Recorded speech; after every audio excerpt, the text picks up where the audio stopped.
الحمد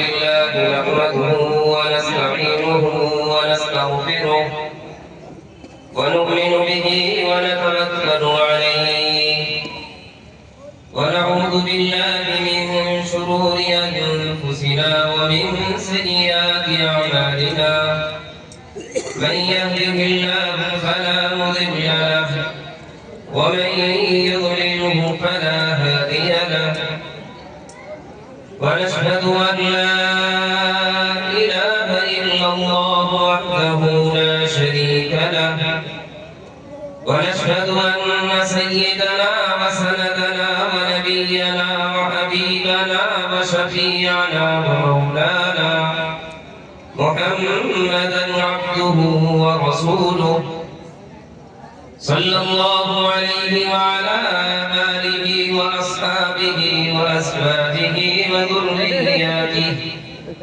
وبارك وسلم تسليما كثيرا كثيرا أما بعد فأعوذ بالله السميع العليم من الشيطان الرجيم بسم الله الرحمن الرحيم وعلمك ما لم تكن تعلم وكان فضل الله عليك عظيما وعن عثمان رضي الله تعالى عنه قال قال رسول الله صلى الله عليه وسلم خيركم من تعلم القرآن وعلمه رواه البخاري صدق الله العظيم وصدق رسوله النبي الكريم ونحن على ذلك لمن الشاهدين والشاكرين والحمد لله رب العالمين. لائق سب تعظیم و تکریم اسٹیج پر تشریف فرما علماء کرام، مفتیان اعظام اور علاقے کے معززین اکرام، بزرگ دوستوں، عزیز ساتھیوں، عزیز طلباء، پردہ نشین میری مائیں اور بہنیں، سب سے پہلے میں اس گلشن کے مالی، اس چمن کے روح رواں، ہم سب کے محترم مخدوم حضرت قاری محمد اویس صاحب رشیدی، ان کے اساتذہ، رفقاء، منتظمین، اہل کمیٹی اور آپ تمام حضرات کو دل کی گہرائیوں سے مبارکباد پیش کرتا ہوں کہ حضرت نے یہ خوبصورت چمن آپ کے لیے سجایا ہے۔ میں دعا گو ہوں اللہ تعالیٰ حضرت کو نظر بد سے محفوظ فرمائے، اس مدرسے کو دن دوگنی رات چوگنی ترقی نصیب فرمائے۔ آپ حضرات کے سامنے بہت مختصر سے وقت کے لیے حاضر ہوا ہوں، آپ کی توجہ چاہتا ہوں۔ آپ حضرات میری آنکھوں میں آنکھیں ڈال کر کے بات کو سنیں، کچھ کہنے آیا ہوں اور مسافر ہوں، کچھ کہہ کر کے چلا جاؤں گا۔ اگر اس نیت سے بیٹھے ہیں کہ جو سنیں گے اس پر عمل کریں گے تو فائدہ ہوگا، ورنہ پوری رات کی پروگرام چلتا رہے، عمل نہ ہو تو یہ پروگرام کرنا پھر بیکار۔ وعدہ کریں، ارادہ کریں کہ جو سنیں گے انشاءاللہ اس پر عمل کریں گے انشاءاللہ۔ یہ مدرسہ کہاں سے شروع ہوا، کیوں شروع ہوا، کس وجہ سے اس مدرسے کی بنیاد ڈالی گئی، تھوڑی سی تفصیل اس کے تعلق سے، اور پھر ایک سوال کا جواب میں آپ حضرات کو دے کر کے رخصت ہو جاؤں گا۔ قرآن کریم کے اندر اللہ رب العزت نے ارشاد فرمایا لا تحرک بہ لسانک لتعجل بہ، محمد صلی اللہ علیہ وسلم سے کہا گیا ہے محمد، حضرت جبرائیل آتے تھے، حضور اکرم صلی اللہ علیہ وسلم کو قرآن کریم کی آیت سناتے تھے، پڑھتے تھے، ادھر سنی ادھر آپ علیہ السلام نے جلدی جلدی پڑھنا شروع کیا، کیوں؟ کبھی میں بھول جاؤں، یاد نہ رہے۔ تو اللہ کی طرف سے پیغام آ گیا محمد گھبرانے کی ضرورت نہیں ہے، اس کا انتظام ہم خود کریں گے۔ لا تحرک به لسانك لتعجل به ان علينا جمعه وقرآنه محمد ہم جس کو اتار رہے ہیں اس کی حفاظت کی ذمہ داری ہماری ہے، یہ آپ کی نہیں ہے۔ آپ گھبرائیں نہیں، آپ ٹینشن میں نہ آئے، اس کی حفاظت کیسے کرنی ہے تو ہم جانتے ہیں، اس کا انتظام ہم خود کر لیں گے۔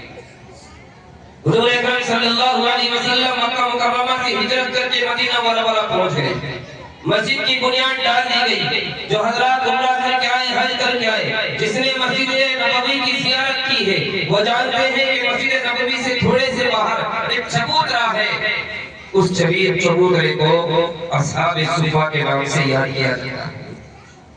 اس چبوترے سے دو پیغام ملتے ہیں۔ ایک پیغام یہ ملتا ہے کہ مدرسے کی بنیاد یہاں ڈالی گئی، سب سے پہلے محترم حضرت محمد مصطفیٰ صلی اللہ علیہ وسلم اس مدرسے کے محترم بنے، اس کے شاگرد، اس مدرسے میں پڑھنے والے اسٹوڈنٹ، اس مدرسے میں پڑھنے والے طلبہ، اس میں حاصل کرنے والے طلبہ، اس میں علم حاصل کرنے والے طلبہ وہ صحابہ کرام رضوان اللہ تعالی علیہم اجمعین تھے۔ لیکن علماء نے کہا ہے کہ آپ جب مسجد نبوی میں دیکھیں گے تو اس اصحاب صفا کو ایک ہاتھ اوپر کر کے بنایا گیا ہے۔ آج بھی اس کی اونچائی مسجد نبوی سے ایک ہاتھ اوپر ہے۔ علماء نے کہا ہے کہ محمد نے اس کی بنیاد اونچی کر کے کیوں ڈالی؟ اپنی امت کو پیغام دینا تھا، اے میرے امتیوں کان کھول کر کے سن لو، کیا اچھی طریقے سے جان لیجئے، وہ لوگ جو جاہل ہے، وہ لوگ جو قرآن سے واقف نہیں ہے، وہ لوگ جو شریعت سے واقف نہیں ہے، وہ لوگ جو علم سے محبت نہیں رکھتے ہیں، ان لوگوں کے مقابلے میں جو قرآن سے محبت رکھتے ہیں، قرآن سیکھتے ہیں، علم سیکھتے ہیں، ان کا مقام اسی طرح اوپر رہے گا جس طرح ہم نے اس چبوترے کو مسجد نبوی سے اوپر بنایا۔ وہاں بنیاد ڈال دی گئی، مدرسے کی تعمیر ہو گئی۔ اصحاب صفا صحابہ کرام رضوان اللہ تعالی علیہم اجمعین علم حاصل کرتے رہے، علم حاصل کر کے اپنے علاقوں میں جا کر کے دین کو پھیلاتے رہے، دین کی روشنی پھیلاتے رہے، دین لوگوں تک پہنچاتے رہے۔ کوئی قرآن کریم کی دعائیں سیکھتا، اپنے علاقے میں چلا جاتا، وہاں جا کر کے قرآن کریم کی تعلیم دیتا، لوگوں کو سمجھاتا، پھیلاتا، لوگوں کو آہستہ آہستہ دین کی طرف بلاتا اور پھر حضور اکرم صلی اللہ علیہ وسلم کے قدموں میں لا کر کے بٹھا دیتا۔ یہ نظام چلتا رہا۔ یہ نظام ہمارے بزرگوں نے سنبھالتے چلے آئے۔ ایک وقت آیا، اسپین کی کہانی آپ نے سنی ہوگی، اسپین کی تاریخ آپ نے پڑھی ہوگی۔ اے بڑاور کے غیور مسلمانوں، اچھی طریقے سے سن لیجئے، دل کے کانوں سے سن لیجئے۔ جب تک اسپین علم کی قدر کرتا رہا، جب تک اسپین مدرسوں کی قدر کرتا رہا، جب تک اسپین مدرسوں کی ساتھ لگا رہا، شانہ بشانہ مدرسوں کے ساتھ کھڑا رہا، اپنی ہر طرح کی قربانی مدرسوں پر لگاتا رہا، تو اللہ تعالیٰ نے اس کو وہاں محفوظ رکھا۔ اور جب لوگوں نے ان کی نافرمانی کی، جب ان لوگوں نے قرآن کریم سے دور ہونا شروع کر دیا، ایک وقت آیا کہ اسپین کے اندر کوئی اللہ کا نام لینے والا باقی نہیں۔ یہ مدرسے ہیں۔ ایک جگہ میں پروگرام میں تھا، کسی صاحب نے مجھ سے عجیب سوال کیا، اس سوال کا جواب میں نے وہاں بھی دیا، یہاں بھی دینے آیا ہوں۔ آج کے پڑھے لکھے لوگ، اسکول اور کالجوں میں پڑھنے والے لوگ کہتے ہیں کہ مدرسے نے تنظیم کو کیا دیا، مدرسے نے ہمیں کیا دیا، مدرسے نے معاشرے کو کیا دیا، مدرسے نے سوسائٹی کو کیا دیا۔ میں انہیں جواب دینے آیا ہوں کہ مدرسے نے سوسائٹی کو، مدرسے نے معاشرے کو، مدرسے نے خاندان کو، مدرسے نے قصبے کو، مدرسے نے شہر کو کیا دیا۔ سنیے میں بتاتا ہوں کہ مدرسے نے کیا دیا اور کیا نہیں دیا۔ ہم کبھی آئے نہیں مدرسے میں تو ہمیں کیا پتا کہ مدرسہ کیا چیز ہے۔ کسی نے خوب کہا ہے، یہ مدرسہ ہے تیرا میکانہ نہیں ساقی، یہ مدرسہ ہے تیرا میکانہ نہیں ساقی۔ یہاں انسان تیار ہوتے ہیں، یہاں انسان تیار ہوتے ہیں، یہاں دین کے داعی تیار ہوتے ہیں، یہاں دین پر قربان ہونے والے تیار ہوتے ہیں، یہاں قربانی دینے کے لیے یہ اساتذہ کرام طلبہ کو تیار کرتے ہیں۔ اور میں بتاؤں مدرسے نے کیا دیا۔ جب تمہارے گھر میں بچہ پیدا ہوا، تم نے آ کر کے مدرسے کا دروازہ کھٹکھٹایا، مولانا صاحب ہمارے گھر میں بچہ پیدا ہوا، کیا کرنا ہے؟ بچے کے کان میں اذان پڑھنی ہے، تمہاری ابتدائی اس مدرسے سے یہاں سے ہوئی کہ جب بچہ تمہارے گھر میں پیدا ہوا، کام تمہارے مدرسے کا استاد آیا، جب تم نے اپنے بچے کا نام رکھنا تھا، تم نے آ کے دروازہ کھٹکھٹایا، استاد صاحب بچے کا نام بتا دیجئے، تو استاد نے تمہیں بچے کا نام بتایا۔ پھر جب بچہ بڑا ہوا، تم نے اپنے بچے کو مدرسے کے حوالے کر دیا،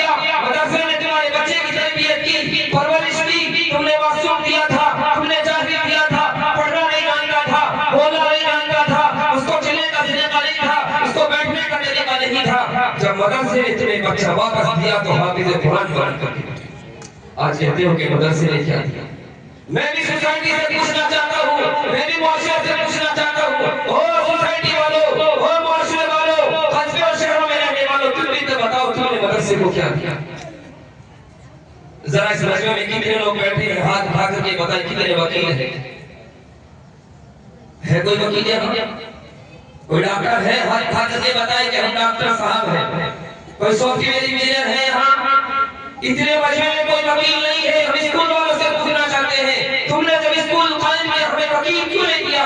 جب تم نے اسکول قائم کیا ہمیں سافٹ ویئر انجینئر کیوں نہیں دیا؟ جب تم نے اسکول قائم کیا ہمیں ڈاکٹر کیوں نہیں دیا؟ آج ہمیں ڈاکٹر کی ضرورت ہے, ہمارے پاس ڈاکٹر نہیں ہے. آج ہمیں انجینئر کی ضرورت ہے, ہمارے پاس انجینئر نہیں ہے. اور ہم سے کہتے ہو کہ تم نے ہمیں کیا دیا؟ جاؤ تم گلیوں میں جھنڈا کر کے آواز لگاؤ, تمہیں مدرسہ وہاں موجود ملے گا, تمہیں مدرسہ وہاں موجود ملے گا. گھومو گلیوں میں, پوچھو کہ جا کر کے کہ ہمارا بچہ کہاں پڑھتا ہے, آواز آئے گی مدرسے میں پڑھتا ہے. گھر گھر مدرسے نے بچے ابھیا موجود کہتے ہو مدرسے نے کیا کیا؟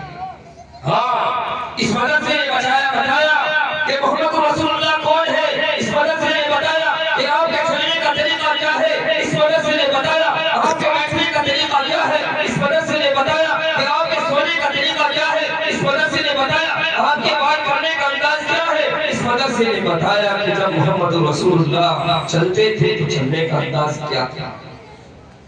اس مدرسے نے بتایا کہ قرآن کیسے اترا. اس مدرسے نے بتایا قرآن میں کیا ہے. اس مدرسے نے بتایا کہ قرآن پر عمل کرنے سے کیا ہوتا ہے. اور آج تم کہتے ہو مدرسے نے ہمیں کیا دیا. یہ مدرسے کے ساتھ بے وفائی نہیں تو اور کیا. یہ مدرسہ بلڈنگ کا نام نہیں ہے, یہ مدرسہ عبادت کا نام نہیں ہے, یہ بیٹے حفاظ اکرام کا نام مدرسہ ہے. جب انگریز لوگ ہندوستان کے اندر آیا, اس نے کوشش کی کہ ہندوستان سے اسلام کو ختم کر دیا جائے, اسلام کو مٹا دیا جائے, مسلمانوں کو ختم کر دیا جائے.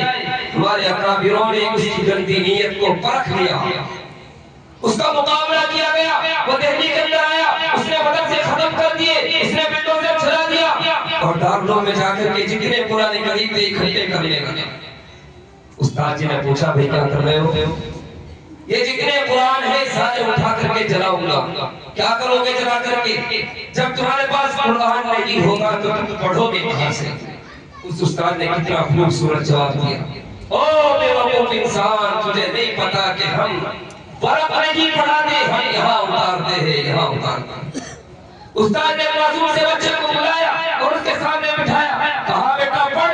بیٹے نے پڑھنا شروع کیا, بچے نے امین سے لے کر کے سورہ ناس تک پڑھا. یہ کہا او عقل کے انسان, عقل کے اندھے, لے جا جتنے قرآن نکالے ہیں, لے جا جتنے قرآن نکالے یہاں سے لے کر کے جانے ہیں. یہ معصوم سا بچہ ہے, اس کے دل سے قرآن ختم نہیں کر سکتا.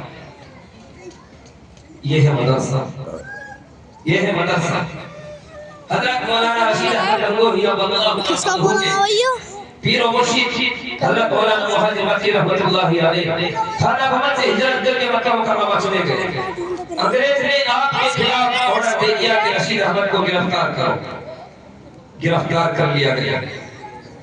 لوگوں نے محمد مکی رحمت اللہ علیہ سے کہا کہ حضرت آپ کے مرید رشید احمد گنگوہی کو گرفتار کر لیا گیا ہے اور انگریز اس کو پھانسی نہ دے گا.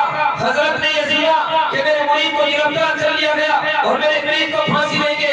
حضرت جلال میں آ گئے اور آپ نے فرمایا قسم خدا اس اللہ کی, اس روئے زمین پر کوئی انسان پیدا نہیں ہوا کہ رشید احمد کو پھانسی دے دے. اس روئے زمین پر کوئی پیدا نہیں ہوا کہ رشید احمد کو پھانسی دے دے. تھوڑا وقت گزرا, رشید احمد گنگوہی جیل کے اندر رہے. میں کہنا چاہ رہا ہوں عمارتوں کا نام مدرسہ نہیں ہے, یہ جہاں بیٹھ جاتے ہیں وہاں مدرسہ قائم کر دیتے ہیں. رشید احمد گنگوہی جیل کے اندر پہنچے, آپ نے وہاں قرآن کریم پڑھانا شروع کیا. ایک عام آدمی جو علم بھی نہیں جانتا تھا, اس کا قرآن کریم مکمل ہونے کو ہے. رشید احمد گنگوہی کی رہائی کا اعلان ہو چکا ہے. اس نے پلہ پکڑ لیا اور یہ کہا حضرت ابھی تک تو ناواقف تھا, اب جب آپ نے قرآن پڑھا دیا ہے, یہ جو قرآن باقی ہے اسے کون پورا کرائے گا؟ رشید احمد نے کہا جانا مناسب نہیں ہے, قرآن میں پورا کروں. یہ ہے مدرسہ.